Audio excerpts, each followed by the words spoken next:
How's it going, everyone? Welcome back to the channel. My name is Tyler Warlow and I go by the Mengineer. In today's video, I'm going to be talking about 5 tips to cut down your spending without cutting out the things that you enjoy. Now, most of my friends and family would likely describe me as cheap, but I don't necessarily consider that a bad thing. I graduated from college just about a year ago, and I was in college for 5 years. For those 5 years, I was paying my own way. So while most of my friends were able to go out and party and have fun anytime they wanted, I was typically having to pay attention to what I was buying so that I could ensure that I had the money to pay not only my rent, but also my groceries for the next month. This video is going to cover some of those key areas that I focused on that really allowed me to cut down on a majority of my spending without sacrificing my enjoyment. And yes, while I'll agree with most experts in saying that you probably don't need to have that Starbucks latte every single day, I'm not here to tell you to stop doing that. I know for a lot of people, that's kind of like their morning dose of happiness. Instead, I'm here to give you 5 tips in areas that most people don't really think of. These tips apply to anyone that is trying to reduce their spending, whether you're a college student, just trying to make ends meet, or trying to save up for your next big ticket item. Now that we got that covered, let's go ahead and jump into the video. The number one thing that I'm going to talk about is food.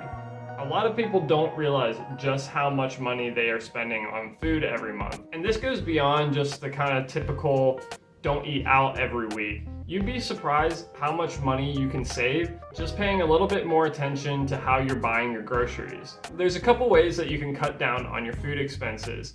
One of the first things that I want to talk about is meal planning. Fast food is no longer fast and cheap. It's only fast. For example, if you go to McDonald's and order a 10-piece McNugget meal, that meal can range from a small of $6 to $7 to a large that's $12. And just to show you the difference in cost per meal, I'll cover a quick example. In this example, I'm going to talk about preparing a quick and easy stir fry, which makes up to 4 meals. If you go to Food Lion, you can get 3 pounds of chicken for about $8.37. I think a soy sauce will cost $2.49, a green bell pepper for 89 cents, and a red bell pepper for $1.49. And finally, a package of matchstick carrots for $1.69. Total this all together for a total of $14.93 spread across 4 meals. That comes out to only be about $3.74 per meal. That is, in the cheapest option, less than half of what the McDonald's 10-piece nugget costs.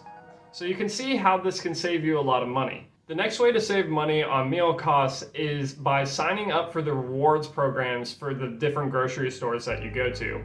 If you download the app, they'll commonly give you different deals for every single week. These are additional deals on top of what you will see in the store.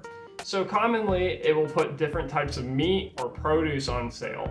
And what you can do is plan your meals that week around the stuff that's on sale. That way you can buy it in much larger quantities and it can save you a lot of money. This is what my fiance and I personally do as we cut our typical grocery bill down from about $120 per week down to around $75 per week. With a savings of $45 per week, this saves us about $2,340 a year. So you can see how easily all this stuff adds up. If you liked how I broke down this example and gave you the different costs, please be sure to smash that like button. It really does help the channel and it helps spread the video to other people who might need to hear it. Thank you in advance. Moving on to the next tip. If you can find ways to reduce or remove your transportation costs, do it. This is one of the most costly areas for most American households. The average car payment at the end of 2022 was about $720 for a new car and $560 for a used car. Factoring in the cost of gas, which right now comes out to be about $130 a month, you can save around $650 per month. And this isn't even including items like car insurance or maintenance costs. But what are some ways to eliminate that car payment? You could start by living closer to work. This will cut down costs in a couple of ways. First off, It could save you money in gas mileage because you're not having to drive as much. And additionally, if you find that you're able to pretty consistently get to work with a bike or even public transportation, you could even sell your car and not even have to use it. So then you're not even having to make a car payment. Additionally, you can also carpool with friends, switch off every week. There's so many different ways to save on transportation costs. It may just require a little bit of creativity. The next tip that I'm gonna give is track your spending. I personally use an app called Mint Mobile, as I can link my credit card and my bank accounts, and it categorizes all of my spending automatically for me. But what this allows you to do is to track your spending and identify areas that you're spending a lot of money but aren't really giving you a lot of happiness. So remember how earlier I mentioned that morning dose of happiness, the Starbucks latte? Well, if that's something that brings you a lot of happiness, then don't cut out that spending. But what if you find that you're spending a lot of money on clothes that you're not even wearing and aren't even bringing you a lot of joy? Maybe you can cut back on the spending in that area.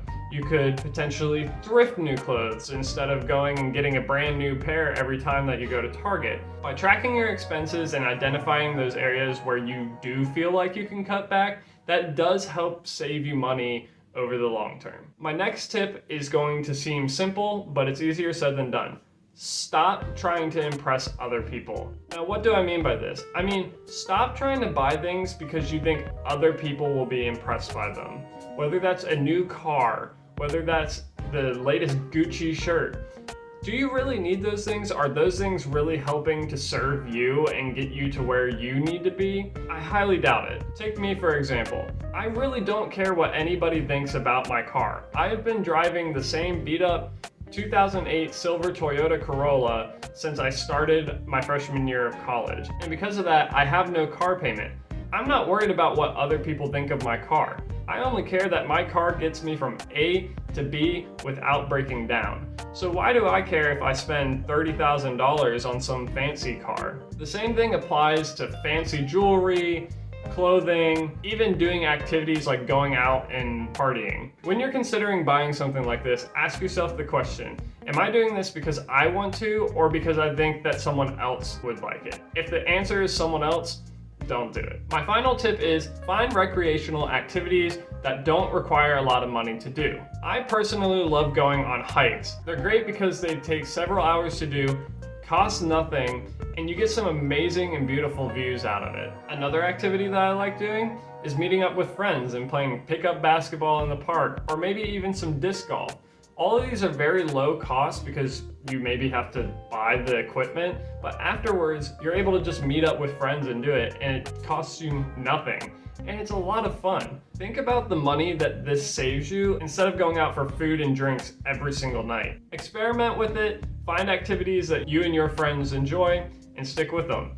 Over the long haul, you'll be surprised how much money that it saves you. Just to cover these areas again for you real quick, it's going to be cut down on your food expenses and transportation costs, track your spending and identify things that you could cut back on, stop trying to impress other people, and find activities that are low cost to do. But now that I've summarized that for y'all, that brings us to the end of today's video.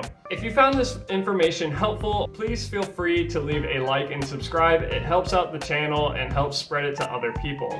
If you have any ideas or thoughts of your own, please feel free to leave a comment down below. I always enjoy hearing other people's ideas. If you're interested in more financial videos, you can check out this video that I did right here that talks about the difference between a Roth IRA and a 401k. If you're more interested in my more recent stuff, as always, you can check that out right here. But until the next time, this is the Mengineer, signing out.